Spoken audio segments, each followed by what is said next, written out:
1.25 billion people, 6.5 lakh villages. But in effect, there's two countries here.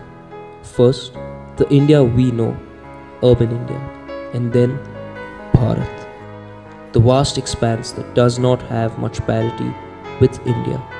Our greatest challenge, and what we're going to demonstrate, is how we'll bridge this gap. So join us on this journey. Guys, now that we know that we are having a seminar on rural marketing, don't you guys think we should do something?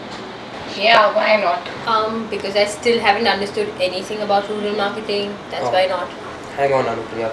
At my school fest, I was just a bouncer, and I want to do more than that this time. So please, let's work on this. You were a bouncer. Who made you one? It is unbelievable, but I was one. Okay. Cut it out, you both. Let's just go to Ranee ma'am. I think that's the best thing to do. Good idea.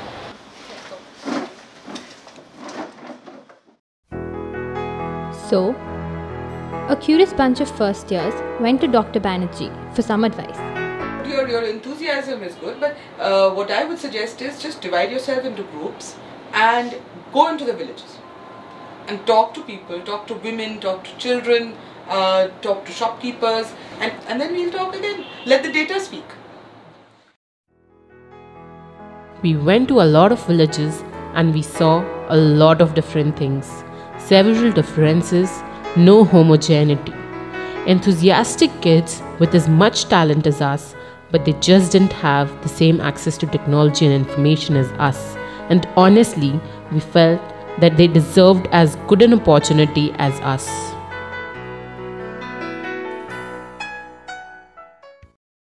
There's an obvious disparity between the urban and the rural India, so the question is that how do we bridge this gap? Don't worry, we'll spare you the boring details. We told Ranee ma'am about our findings and she had a surprise for us. There's something interesting that I've been taking a look at, and I'd like you to take to see this, okay? Because I think it will help us come to a decision as to what we are going to do in the paper. Good teachers don't want to go to just those places where they're needed the most. I started in 1999 to try and address this problem with an experiment, which was a very simple experiment in New Delhi. I basically embedded a computer into a wall of a slum in New Delhi. The children barely went to school, they didn't know any English, they'd never seen a computer before, and they didn't know what the internet was. I connected high-speed internet to it, it's about 3 feet off the ground, turned it on and left it there. After this, we noticed a couple of interesting things which you'll see, but I repeated this all over India and then through a large part of the world, and noticed that children will learn to do what they want to learn to do. This is the first experiment that we did. 8-year-old boy on your right, teaching his student, a 6-year-old girl, and he was teaching her how to browse.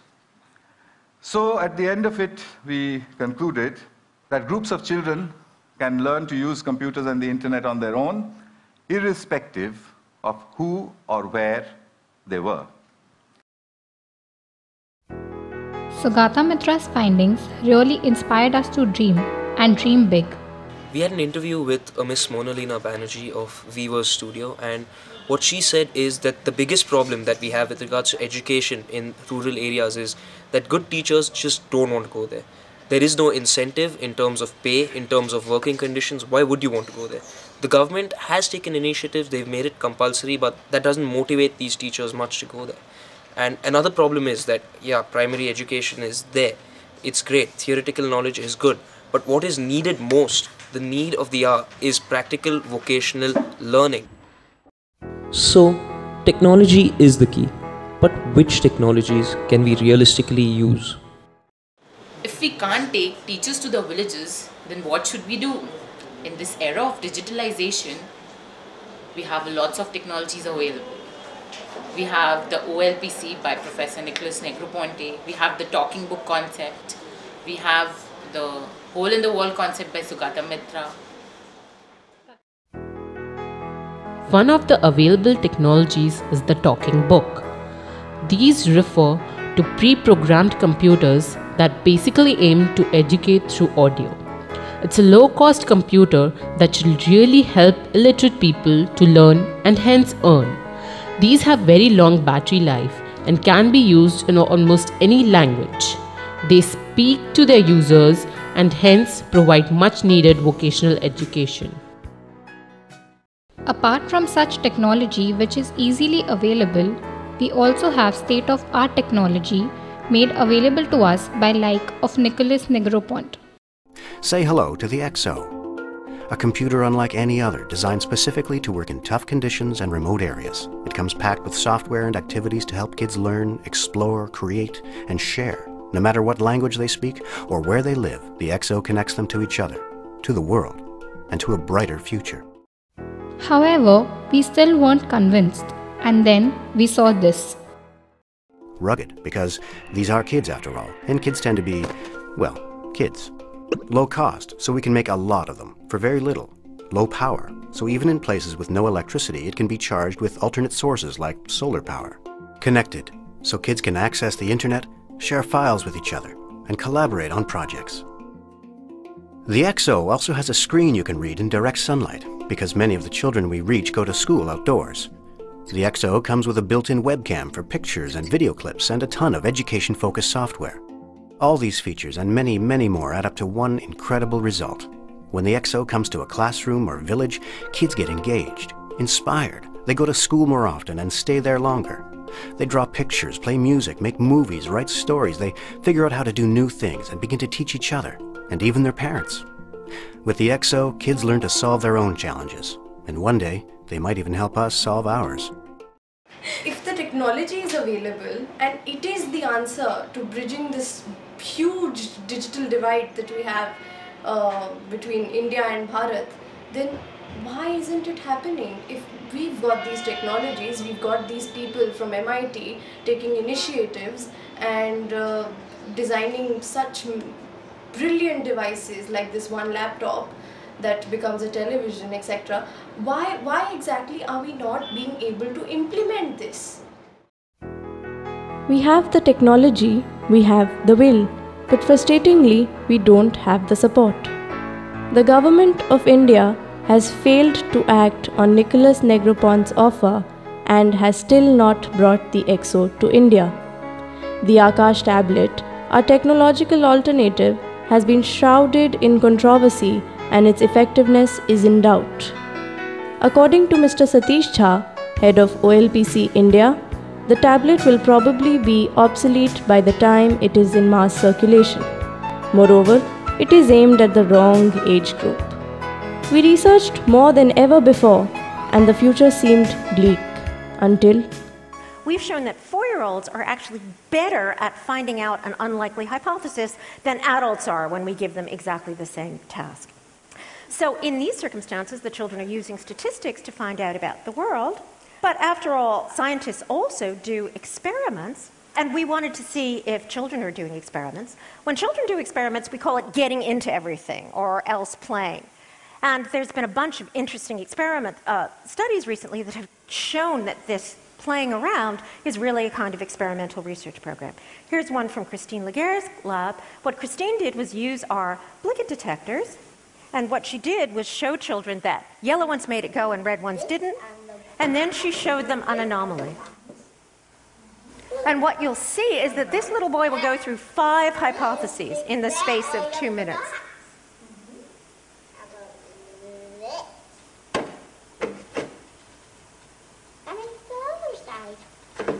Okay, so his first hypothesis has just been falsified. Nothing. This one's lighting up and this one's not. Okay, he's got his experimental notebook out. It's making this light up.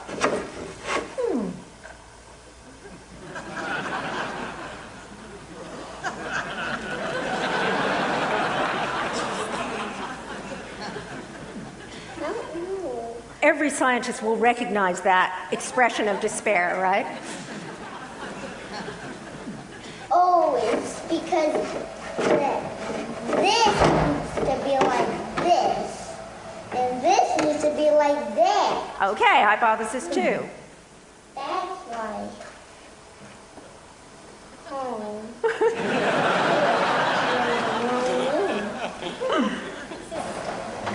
Now this is his next idea. He tells the experimenter to do this, to try putting it out over onto the other location. Not working either. Oh, because the light goes only to here, not here. Oh, the bottom of this box has electricity in here, but this doesn't have electricity. Okay, that's the fourth hypothesis. It's lighting up. So you need to put 4. So you need to put 4 on this one to make it light up, and 2 on this one to make it light up. Okay, there's the fifth hypothesis. Now that is a particularly adorable and articulate little boy. But what Christine discovered is this is actually quite typical. If you look at the way children play, when you ask them to explain something, what they really do is do a series of experiments. This is actually pretty typical of 4-year-olds. According to Alison Gopnik, play is the method of experimentation for any young child. It's how he learns about the world in general. So what if we combine this idea of play with the idea of learning and give rural children in India the technology to play around with? If we do so, they will assimilate technology into their lives, integrate it, gain from the information, and grow up to be globalized citizens of the world. Most of India lives in the darkness, grappling with various problems to which the obvious answer is education and technology. As the research has already presented, Bharat has obviously fallen prey to a faulty education system. However, give a child a laptop and connectivity and see the wonders that he can do. As research has comprehensively proven, children can educate themselves up to a certain level. If children in Rajasthan can learn how to record their own songs on a machine that they have never seen before within a matter of hours, if children in Kerala can learn biotechnology on their own and actually manage to pass in a subject that they had no idea about all by themselves, then the potential is obviously endless. Take a talking book or a hardy laptop like an EXO and empower a child. Technology has given rise to a flat world. Take a granny cloud, for example. Children sitting in the United Kingdom can be talking to a moderator in Pune, almost as if she were right in front of them. The use of technology of any sort gives the child access to a bountiful of information and the ability to transcend boundaries. It gives them the chance to learn more than what is taught and do so voluntarily. If what we need is for children to integrate to children in Bharat, to integrate to children in India, or therefore, ergo, with the rest of the world, then what do we require? We require them to play with technology. And that is what the research suggests to us. Give young children, not older children, not teenagers, not college goers, tablets. Give them talking books. Give them the green machine. Give them games. Give them technology and leave them alone with it. Let them do what they want with it. And I can promise you it will not take a decade for those children to integrate to the rest of the world. Give them connectivity, give them the means to play with technology, give them the means to connect with other children, other places in the world, and that is possible, that is easily possible, and the research has shown that. And they will in no time themselves integrate with the rest of the world, expose them to it.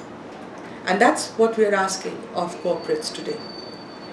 Take it as a CSR initiative. Join the one laptop per child, join Shogata Mitro's hole in the wall experiments, give in to making technology playrooms. much like you're each of us, in villages, in the remotest corners of India. Do that.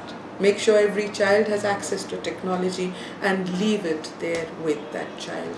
And tomorrow, you would have invested in your best labor force and your best market, and it will not take so long for India to integrate with Bharat and for Bharat's children to bring themselves to the same technological levels as the rest of the world.